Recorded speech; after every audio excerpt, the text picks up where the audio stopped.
Welcome back to the Late Night Live Show on every Wednesday night from 7 to 8 on Exeter Channel 98 and on our YouTube channel, the Early Late Night Live Show YouTube channel. Please make sure to like, subscribe, and share with everybody and anyone because we don't judge.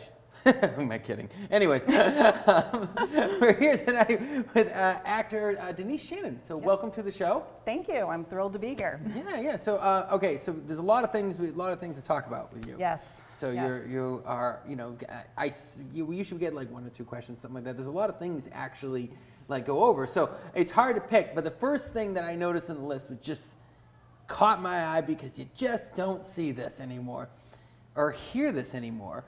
Restless Shores, a radio soap opera?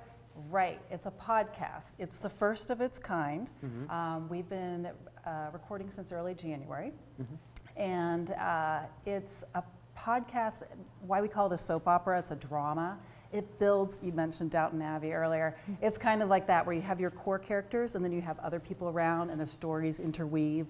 We have a great writer, Greg Tulinen, who is incredible at crafting our characters and giving us life and backstories and intrigue, and it's just an incredible story. We're based in Gamote Point, which is a fictitious town, of course. Right. And it revolves around Roop Pharmaceuticals, which is R-O-U-P-P. And it's Milton Roop and his empire that he has built. It's about him, his family, life, outside and inside work. And there's a little bit of everything that you can imagine that would be in a drama. Now, is it live? Is it like an old school live soap opera? No, Okay. not at all. We record. Okay. We definitely record. There's 36 episodes out currently, and Whoa. we've recorded 45. Wow. So they drop every Friday, and they're only 15 minutes, which is what's really cool. A lot of podcasts go for like an hour, and it's hard to digest them.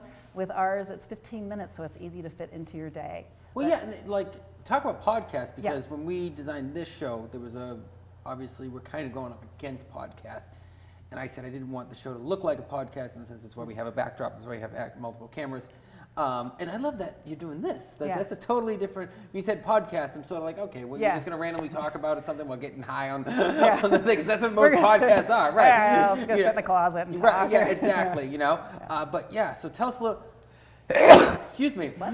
That was a live sneeze, everybody. This is what happens on a live show. Poor microphone. So, poor sound guy in the back. Anyway, so tell us a little bit about your character, Rhonda, that you play. Yes, so I play Rhonda Wepler. She's interesting. She's probably early 30s. She is a woman who had a difficult background and has worked her way up. She's educated, she's gone to school, she has her master's. She's really smart, she's really attractive, and she knows how to use her way to get whatever she wants, and she's very good at it. She is a seductive character, but she also is very businesslike. She has a lot of sides to her, and I really like playing her because there's a range. Right. So it's a lot of fun. Who created this? So Marcia Hinton is the original creator, and her husband Tom, they're the ones who are behind all this. We actually invade their living room, which has been converted into a recording studio, is where we record. Wow. Yeah, it's crazy. And if you want to see it on our, I don't know if you're going to scroll our website, therestless-shores.com, but if you go onto that website, you can see all kinds of things like the cast pictures and bios. Mine's fake, but a lot of them are fake. But it also, on our names, hot links if we have our own website. So I have my own, which is karinacreatives.com. You can go and then see what a lot of other people are doing. But they created the show and the idea and then hired Greg to be the writer. Her husband, Tom, is our showrunner. So he does all of the scheduling, like you were talking about earlier, keeping everybody on track. Here's your scripts, here's when we're recording, please show up. Because when you record this, I'm sorry to interrupt. Yeah, that's all right. I just find this really interesting. It is interesting. Right, because me and KJ had talked about potentially doing audio stories, as it means, honestly, just because it sounded like fun. It is. I mean, it had been going on since the 50s, like the 30s and 40s they would take movies. Yes. And they would do cut down versions of them, have the actors come into the studio and record cut down versions of the movies, like Ghost Breakers with Bob Hope, you know what I mean? That with a live studio audience. If you with Errol Flynn, right? Not that I'm a fan. Right? Yeah, you know, like I mean, seriously. So this is really fascinating. Really fascinating to me. Are all the actors in the room interacting with each other when you're doing this? Yeah, so when we show up, we usually do a table read. We work off of iPads or our phones. We don't have paper wrestling. Yes. But after we do table read, then we go to the mics. And usually for each episode, even though it's 15 minutes, has 2 or 3 segments. Yep. And so we record each segment. And we can have up to 6 people on mics at a time. Right. So we record. If we flub, we just record again. And I think the fact that we're all in the same room, we get that energy going that you just can't fake. Right. You know, like if you're having an altercation with somebody, it's like, we're going to go back and forth. Because you can But- overrun each other's lines and stuff. Like I Right, just you did to could. when Yeah, you're that's the guest. okay. Do that. That's okay. But like, you know, if we're really bantering, it's like we're going to suddenly raise our voices, but we're going to be doing it like this. Right. And if I was recording in one room and you're in, you record 5 days later, it's really hard to get that momentum going. Right. And so I think that helps the quality of our productions. Yeah. And it's a lot of fun. We have a fun group. We're all ages. We're very different people, but we all love what we're doing. And some people have done it before. A lot of us haven't. A lot of us have an acting background. So it's just really, it's fun how it all comes together. And you obviously have an acting background. Yes. So, excuse me. This is just a terrible way to be talking to a microphone right now. Your acting background, is it more theater? Is it more film? Where has it been? All over the board. I started in commercials, and then I kind of segued to, I've done a variety of things. I started doing some theater about 4 years ago because I'd never done that. Well, I had in high school a little bit. But it's just, I always like to try different things. I think it's really good as an actor to keep stretching yourself. Yes. And like with the voiceover work, I had an interest. I've had gone to some workshops. I had a demo that I'd done, but I hadn't really done much. So I am working with a voice coach, Nancy German. She's great, helping me out to know how to push and work through my characters. I also have gone back to Steve Blackwood's class. You guys know Steve. And it's great to have the physical side of it too. So I think it's really important as an actor, you just keep stretching yourself in all different areas and learning and growing, and that's how you become a better person all around. How different is Rhonda's voice from yours? All right. Oh, that's true. I was thinking, I should do Rhonda.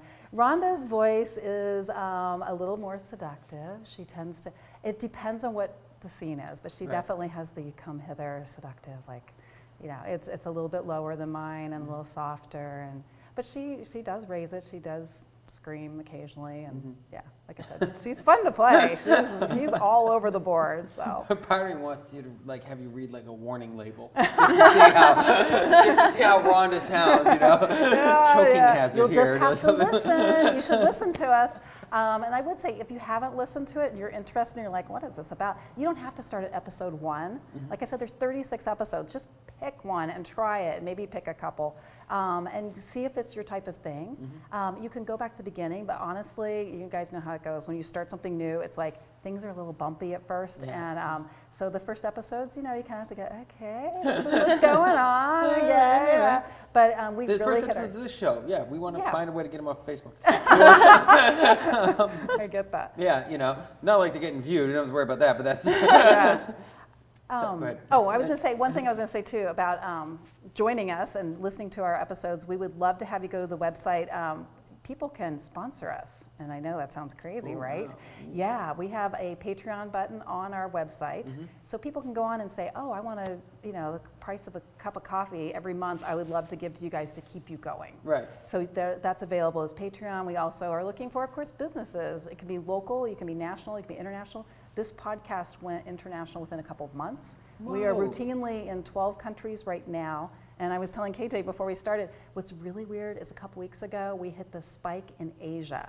And we are having more downloads in, I believe, I'll get this wrong, sorry, Tom and Marcia, in Seoul, Korea, I think, than we are in Portland, Maine, which is, we're based in Maine. So it's kind of weird. We don't know what's going on, but it's... To be fair, there's probably more people in Seoul than in Portland, Maine. You don't know who's out there. Thank you for whoever's pushing us there. Speaking of Maine, you're from Maine. I live there. I'm not from there. I love how quickly that was differentiated there. Like, whoa, no, hang on a second. Back that train up, young man. All right, this is the way it is. Okay, so I was obviously talking about the guy in the back. So that's all right. Now, but where are you originally from? Kansas. Okay, that's quite a difference. Quite a right? ways away. Yeah. And I think that that's one of the nice things about voiceover work, and one of the reasons I'm interested in it. I don't think I have much of an accent, and I think people in the Midwest, we have a little twang, maybe a little Southern, but I talk fast. About to say, yeah, because that's the big thing about the Midwest. You want to but- reach down the throat and pull down the next word. Hurry up! I've got things to do. Well, I've been on the East Coast long enough. I sped it up. Right. So, but yeah, I think that that's helpful. Is not having a strong accent. I don't feel that I do, and I obviously, whenever you're trying to read script, But you're also living in. So did you move right from Kansas to Maine? No, I've moved around. That's a longer story than you want to hear well, right now, Terry. That would be one of those podcasts with like sitting down for a long time. Yeah. But Maine is probably one of the slowest speaking states in New England, I would say. You know, all right. Okay. No, but like here's the thing. I just moved to Maine. I just moved to Maine. Okay. Now I gotta ask you this question. Yeah, I'm you serious. just moved to Maine. I just moved to Okay. Maine. Yes. Yeah. I just moved to Maine. All right. Do you pick up free stuff on the side of the road? Oh gosh, I used to put stuff on the side of the road. That is a Maine phenomenon. That's crazy. It is, yes. Yeah. So I just moved to Maine, okay? I move in. The guy parks next to me who has an apartment right next to mine, pulling something out of the back of his truck. I said, oh, cool. Maybe he's just moving in too. We can kind of have a bonding moment. No, he found it on the side of the road, all right? Sure enough, I'm driving down later on this week. We have a big film shoot this weekend. I see something on the side of the road. I'm like, oh, I will grab that because it's free. And oh my God, I'm a Maynard now. Anyways. Yeah, it's a crazy phenomenon. So there's the people who put it on the side of the road for free, and the people who get it. So you're well, a it's putter. all about recycling and not wasting. I think it's the Yankee ingenuity that is prevalent, and it's not a bad It's thing. really hard to be a minimalist in New England because you feel like, no, you got to save it for the winter. I can't give everything away. I got to save it for the winter. It's like it's 3 umbrellas. You don't need 3 umbrellas. Right. 2 of them are getting destroyed. So, all right. Anyways, but one last thing before we go. So you've been in the entertainment industry for a while. What type of changes have you experienced since? Oh my gosh. Well, we were talking a little bit. KJ and I chatted before the show. So, but I think the biggest thing that has happened. I've been doing things for really about 20 years. I've been active, off and on. Is of course the advent of these little devices where you can self-tape. Cellular phone. You know, I said in the old days, I had an agent, you printed your headshots, they had physical copies they sent out whenever you were auditioning for a commercial, for instance, and then you got called in based on your credentials and if you were the right fit. And these days, you know, the competition is stiff for anything you do, whether it's voice or on camera or whatever, because anybody can send in a tape, and a lot of people just do it just to do it, and they may not be serious. But it's I think it makes things tougher. But it also is more convenient too. I mean, I went home a couple weeks ago at lunch hour and did a quick self-tape for a short film. it is. So I was like, I can do this. It's kind of all in how you use it, because it is so much now. All right, like this show. There's a million shows that do this type of thing. All right, and so it's more of a challenge as creators and as marketers to find out how we're different. You know, and that's so it's like, as much as the market has opened up, and it has opened up wide, giving us a lot more opportunities, it's also given us a lot more competition in a way. So it's been really interesting. But anyways, you're sticking around for Trailer Trash. I am. All right. I am. I'm excited. Awesome. Well, guys, Denise Shannon, check out Restless Shores radio soap opera. What's the website again? Restless-shores.com. Restless-shores.com. I know those S's. I know, all those S's. Anyways, Late Night Live Show on every Wednesday night from 7 to 8. We'll be right back with Trailer Trash.